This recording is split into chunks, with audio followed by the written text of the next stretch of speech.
बेटा अब हम नेक्स्ट वीडियो स्टार्ट कर रहे हैं motion in a straight line की इंस्टेंटेनियस स्पीड। इंस्टेंटेनियस स्पीड बहुत इंपॉर्टेंट टॉपिक है, इसे थोड़ा सा ध्यान से समझना है कि ये लॉजिक आया क्या और क्या होती है instantaneous speed. Instantaneous speed exactly अगर हम समझाना चाहें तो वो होती है speed at any time instant. At मतलब आपको एक टाइम दे रखा है, एक फिक्स टाइम दे रखा है। जैसे आपसे बोला फाइंड स्पीड एट 10 सेकेंड, इसमें दो टाइम नहीं गिवन है, एट 10 सेकेंड। एवरेज स्पीड में हमारे पास दो टाइम होते हैं। जैसे आपसे बोला जाएगा 0 से 10 सेकेंड के बीच बताओ, तो एक 0 टाइम है, एक 10 है, उसके बीच में एवरेज स्पीड बतानी है। लेकिन इसमें एक ही टाइम दिया जाएगा 10 सेकेंड पर स्पीड बताओ। हमें मालूम है स्पीड का फार्मूला होता है distance covered by time taken. Distance covered को हम कहते हैं चेंज इन डिस्टेंस और टाइम टेकन को कहते हैं change in time. Distance covered का सिंबल होता है डेल्टा एक्स। डेल्टा का मतलब होता है चेंज इन, एक्स मतलब distance. Change in distance by change in time, ये हमारे पास स्पीड बोलो या एवरेज स्पीड बोलो, ये फार्मूला है। चेंज इन टाइम का मतलब final time minus initial time, ये चेंज इन टाइम है। फाइनल टाइम माइनस मतलब दो टाइम होंगे, 0 सेकंड से 10 सेकंड के बीच बताओ, 5 सेकंड से 20 सेकंड के बीच बताओ, तो दो टाइम है। अब दो टाइम इंटरवल को यहाँ रखेंगे और उसमें डिस्टेंस कवर्ड को डिवाइड करके एवरेज स्पीड कैलकुलेट कर लेंगे। लेकिन यहाँ तो आपसे पूछा फाइंड स्पीड एट 10 सेकंड, दो टाइम नहीं है, तो हमने अपनी तरफ से दो टाइम एज्यूम कर लिए। ये सिर्फ अंडरस्टैंडिंग के लिए है कि पहले अंडरस्टैंडिंग करना चाहते हैं कि इंस्टेंटेनियस वर्ड क्या मतलब है। स्पीड एट 10 सेकेंड, तो इससे पहले वाला जस्ट पहले वाला एक टाइम ले लिया, 10 से जस्ट पहले 9.9999 सेकेंड, और 10 के जस्ट बाद एक टाइम ले लिया 10.0001 सेकेंड। ये दो टाइम ले लिए, एक 10 से जस्ट पहले, एक 10 के जस्ट बाद।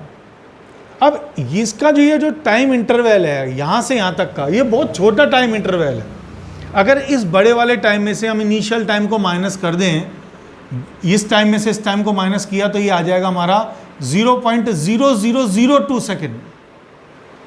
और अगर हम इसमें देखें तो ये जो टाइम इंटरवल है ये बहुत ही छोटा टाइम इंटरवल है।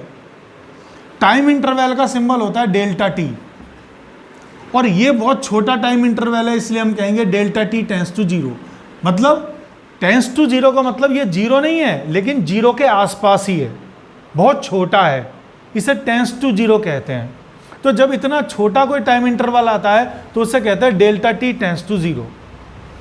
अब अगर मुझे किसी तरह से इस छोटे से टाइम इंटरवल में एवरेज स्पीड पता लग जाए, क्योंकि एवरेज स्पीड के लिए टाइम इंटरवल चाहिए और टाइम इंटरवल हमारे पास है, और इस टाइम इंटरवल में ये कुछ डिस्टेंस भी कवर कर रहा है, हालांकि छोटी डिस्टेंस है, लेकिन ये इनिशियल डिस्टेंस है, इनिशियल पोजीशन है, ये फाइनल पोजीशन है। इनके बीच की डिस्टेंस को हम डिस्प्लेसमेंट भी कह सकते हैं या डिस्टेंस कवर्ड भी कह सकते हैं।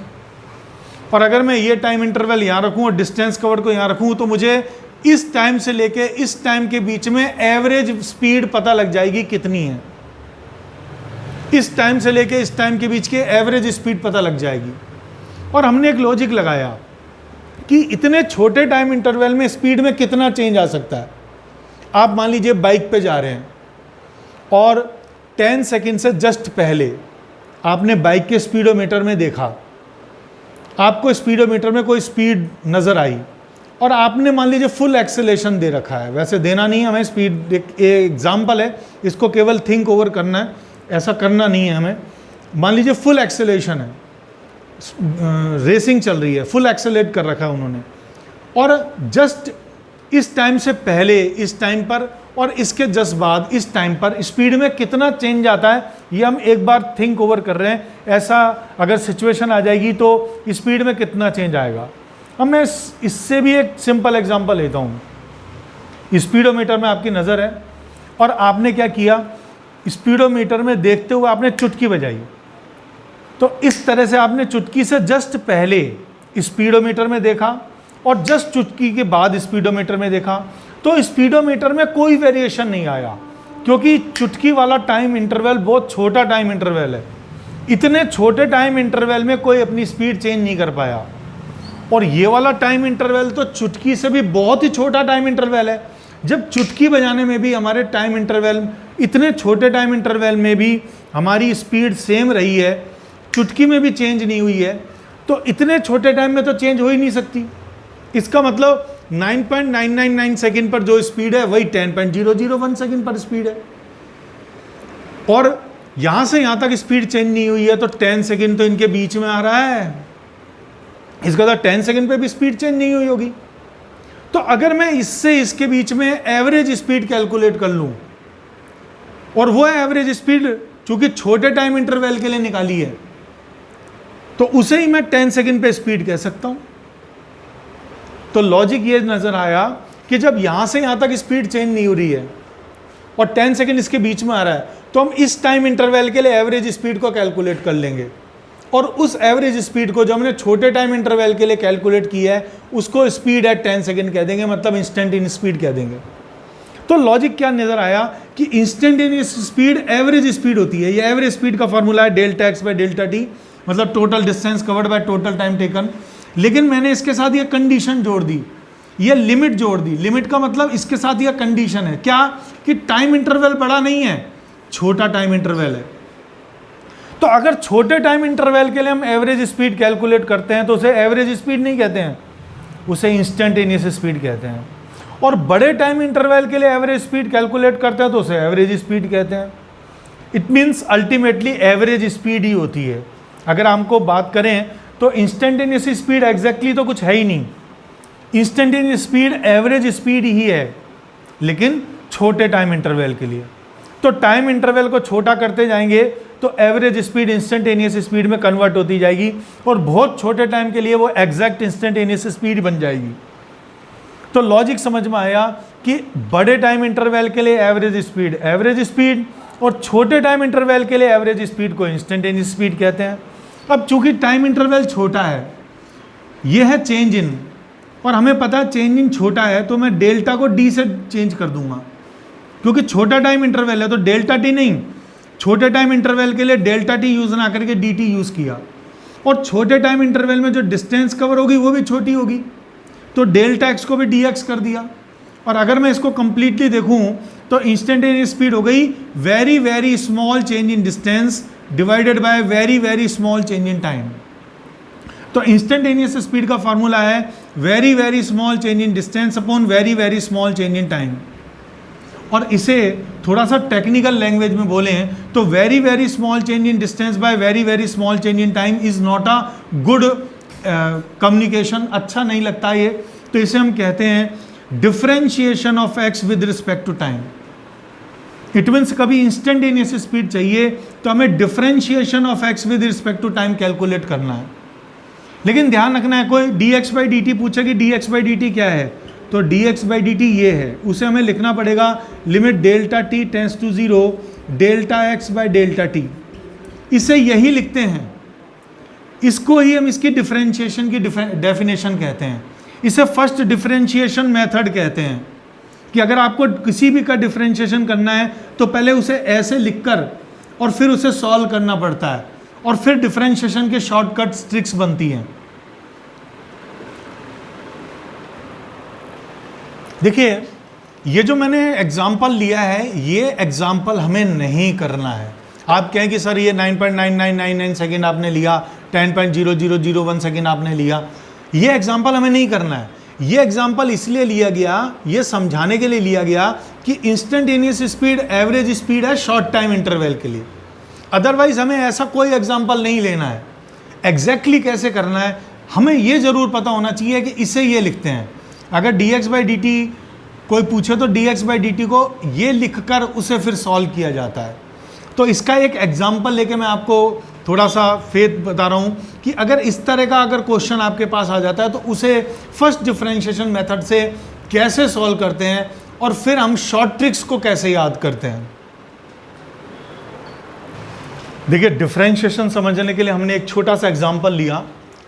मान लीजिए आपको एक एग्जाम्पल दे रखा है x is equal to t square, x is equal to t square, इसको बोलते हैं x और t में रिलेशन है, और इसे ऐसे भी बोलते हैं x is function of time. अगर दो वेरिएबल्स के बीच में कोई रिलेशन होता है तो उसे हम ऐसे भी बोल सकते हैं x is function of time, और उसे ऐसे लिख सकते हैं as is function of time.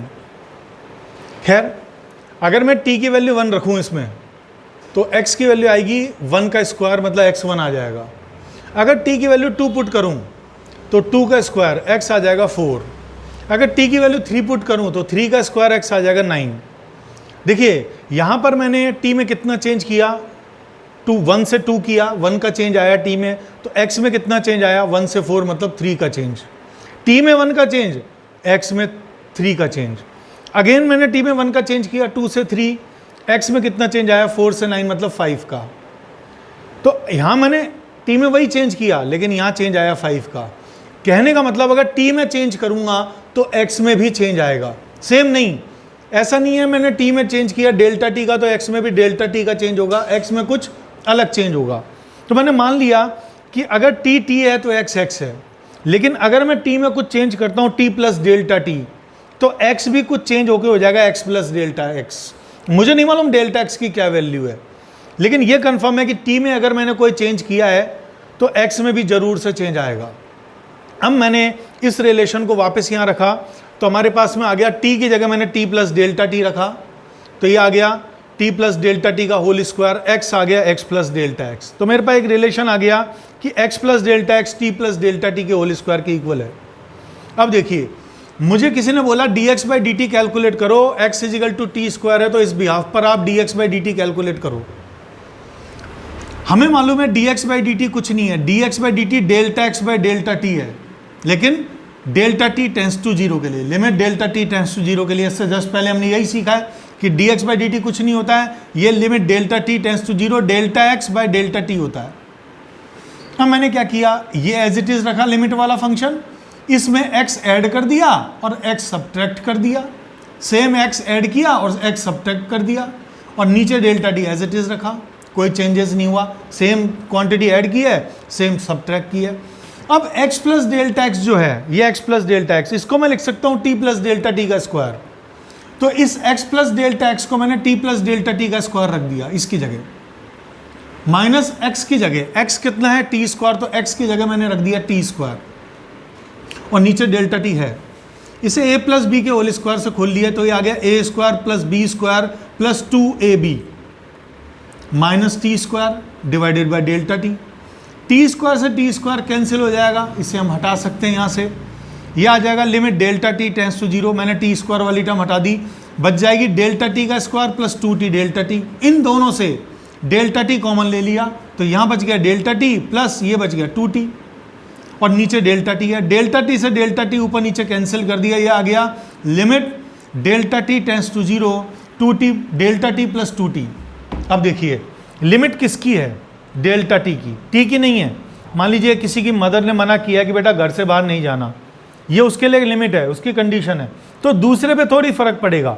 तो ये जो लिमिट है वो डेल्टा t की है कि डेल्टा t बहुत छोटा है, लेकिन t तो बड़ा हो सकता है। अब बड़ी क्वांटिटी में अगर मैं लगभग जीरो ऐड कर दूं, ये लगभग जीरो है, तो बहुत बड़ी क्वांटिटी में जब हम जीरो ऐड करेंगे तो वही क्वांटिटी बच जाएगी। इसका तो फाइनली ये कितना बचेगा, t 2t। तो हमारे पास कंक्लूजन निकल के आया कि अगर x is equal to t square है, तो फाइनली हमारे पास ये निकल के आया कि dx बाई डी टी हमारे पास आ जाएगा 2t, dx by d T हमारे पास आ गया 2t। इस मेथड से अगर मैं यहां पर कुछ और लेता, मैं लेता मान लीजिए x इजिकल टू टी की पावर n, 2 नहीं लेता, मैं t की पावर n लेता, और dx बाई डी टी इसी मेथड से, बिल्कुल सेम मेथड से कैलकुलेट करता। हाँ, उसमें बाइनोमियल थ्योरम्स लगती, और बाइनोमियल थ्योरम के बेसिस पे जो फाइनल फार्मूला आता वो हम याद कर रहे हैं, वो आता n t raise to power n minus 1। देखिए यहाँ पर मैं देखूँ तो यहाँ t की पावर n नहीं है, 2 है, फार्मूला आया 2t। अगर इसी फार्मूले में n की जगह 2 रख दूंगा तो ये आ जाएगा 2, n की जगह 2 t 2 माइनस 1, 2 माइनस 1 का मतलब t, तो 2t आ जाएगा। मतलब अगर हमारे पास में x इजिकल टू टी की पावर n है, तो dx बाई डी टी इस मेथड से n t की पावर n माइनस 1 निकलता है। ये फार्मूला हमें याद होना चाहिए। अब हमारे जो NCERT बुक है उसमें फार्मूले x और t में नहीं है, y और x में है। तो जैसे मैंने x और t में निकाला है, वैसे मैं y और x में भी कैलकुलेट करके निकाल सकता हूँ कि अगर मेरे पास कोई इस तरह का रिलेशन दे रखा है y इक्वल टू एक्स की पावर n और dy by d x calculate करना है, तो यह फार्मूला आ जाएगा n x की पावर n माइनस 1। उसे याद रखने का भी एक तरीका है, तो उसे देख लीजिए किस तरह से हम उसे याद रख सकते हैं। मुझे dy by d x calculate करना है, मैंने लिखा dy by d x, y की जगह x की पावर n रख दिया। अब देखिए याद करने का तरीका, d मतलब डिफ्रेंशिएशन करना है, लेकिन सबसे पहले x का, इसके जस्ट बाद x है। अब ध्यान रखना है, अगर किसी के ऊपर पावर होती है तो पहले पावर का डिफ्रेंशिएशन होता है, उसका नहीं होता, पावर का डिफ्रेंशिएशन होता है। कैसे होता है? जो भी पावर है उसे एज इट इज़ लिख दिया जाता है, जिसके ऊपर पावर है, जिसके भी ऊपर पावर उसे एज इट इज़ लिख दिया जाता है। पावर में से 1 माइनस कर दिया जाता है, ये पावर का डिफ्रेंशिएशन हो गया। ये शॉर्ट ट्रिक है। अब जिसका डिफ्रेंशिएशन हो गया उसे हटा दो, पावर का डिफ्रेंशिएशन हो गया तो n को मैंने यहाँ से हटा दिया, बच गया dx by d x. dx by d x बचा, उसे लिखकर काट दिया। मतलब ये हमेशा इस तरह से लिखकर हम काट सकते हैं। तो फाइनली फार्मूला हमारे पास आ गया y इक्वल टू एक्स की पावर n है, तो dy बाई डी एक्स आ गया n x की पावर n माइनस 1। इसी तरह से हम सारे फार्मूले, इस फर्स्ट डिफरेंशिएशन मेथड से हम सारे फार्मूले डिराइव कर सकते हैं। आपको दे रखा हो y equal to sine x है और हमें dy by d x find करना है। इसी मेथड से हम उसे करेंगे, पूरा मेथड लगाएंगे, लेकिन अभी हम फिलहाल शॉर्ट ट्रिक पढ़ रहे हैं। तो dy by d x sine x। अब इसे कैसे करेंगे? देखिए, ये मुझे यहाँ पर सॉल्व करना है, तो मैंने इसे किया। इसका मतलब डिफरेंशिएशन करो, सबसे पहले आया साइन, साइन का डिफरेंशिएशन होता है कॉस, तो मैंने लिखा कॉस। साइन या कॉस बिना एंगल के नहीं आते हैं, इसके आगे जो भी लिखा है वो एंगल है, तो वो एंगल यहाँ एज इट इज़ यहाँ आ जाएगा। ये किसका डिफरेंशिएशन हुआ है? सिर्फ साइन का, एक्स का नहीं, सिर्फ साइन का। तो जिसका डिफरेंशिएशन हो जाता है उसे डिफरेंशिएशन से हटा देते हैं, तो साइन मैंने हटा दिया, बच गया D x by d x, और उसे लिखा और फिर काट दिया। तो हमारे पास क्या निकला? D y is equal to sine x है, तो d y by d x cos x आ गया। तो ये शॉर्ट ट्रिक्स आपको थोड़ी सी याद करनी है। अगर आपको फिर भी कोई दिक्कत आती है शॉर्ट ट्रिक्स में, तो मैं आपके पास एक अलग वीडियो बनाऊंगा, उसमें डिफरेंशिएशन की जितने भी फॉर्मूले हैं उनकी शॉर्ट ट्रिक्स आपको बताऊंगा। Thank you for watching the video. Thank you.